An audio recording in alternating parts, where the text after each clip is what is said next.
All right, folks. Our next guest shares success stories about our local entrepreneurs, but decided it was time to share information for individuals who would like to start and sustain their own businesses. Christine McLean, author of the business, what is it called right Business here? Playbook. The Business Playbook. Join us now for our off-the-shelf segment. Welcome to Smile Jamaica. Thank you for having me.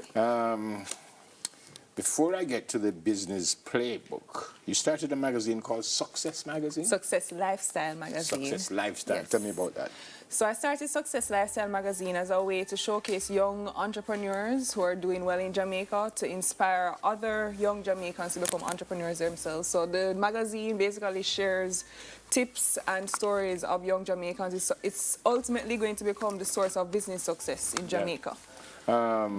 CEO of CEM Writing Services. I guess CEM is your initial. Yes. So what's that about? Well, I basically do writing for businesses, so any website development that they need done, I write blogs for them. I also write APA-style articles and all those types of things for businesses. Yep. Business writing. The fact that you thought you needed to write a book about really starting up a business would suggest that it is not, before we get into the specific, it's not the easiest thing to do. No, it's not. Especially what I found when I started my business as well, and when I've spoken to other entrepreneurs, it's hard to find all the information in one place that they need in order to start a business in Jamaica. So I wrote this book as a way to bring everything together and help them to create a successful business. Yeah, you are a Jamaican. You wrote it for Jamaicans. Yes. But is it a best practices book type of thing? Is it, in other words, is it as difficult in other countries to start a business from your research? It depends. It depends on what you're looking for in each country. It's not as difficult in the US, I think, when compared to Jamaica. Yeah. But yeah, it's supposed to be a collection of information to help you start it the right way in Jamaica. I was teasing you before you came on because you have reflection questions at the end of every chapter type of thing, almost like an exam. But it's important. Yes. So after you read, you want to ensure that they understand what they just did. Exactly. And you pull and you ensure that you pull whatever stands out to you the most from each chapter. Yeah, made some notes. There's a place in the book you said JBDC, DBJ, and Exim Bank, and you say few people know what they are. What would their role be in starting a business? I don't want you to give away everything because I don't want people to read the book. Definitely.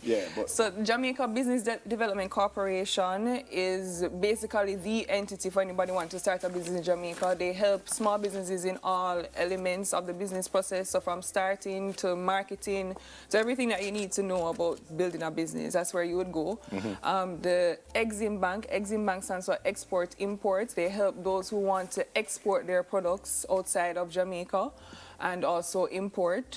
And the Development Bank of Jamaica offers a lot of grants and other types of financial assistance that can help small businesses grow. So you kind of need them? Yes. Yeah, you do. all of them? All of them. Do you remember the days when Maca Diamond's catchphrase, money was the hottest dancehall trend? It painted a picture of money raining down from the skies to facilitate a lavish lifestyle.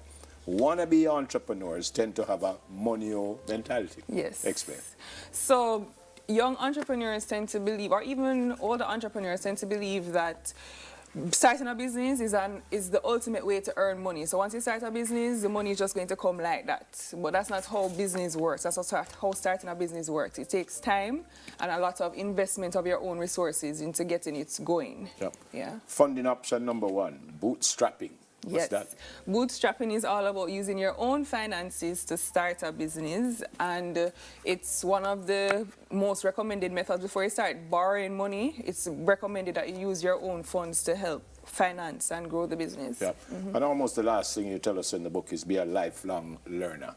So you don't ever reach the stage where you know... no, you never reach the stage where you know everything. You're always learning, always growing, always building. Yeah. How much research did this take? It took me about 3 months to put everything together. So from the research to the writing to the editing and everything took about 3 months. Plan to do a part 2 or? Eventually. Yeah? Eventually. Where can we get the book? You can visit our Instagram page, Success Lifestyle Magazine, and contact us through there, and we'll get a copy to you. All right. Great to meet you. Great to meet you too, sir. Good work. Thank you. Good work. Thank you. Christine McLean, Christine E. McLean, off the business playbook. I won't tell you what I called her before. A little bit. After the break, the real deal with apartment living, folks. We speak about strata laws and how it affects you. So stay with us, please. Soon come.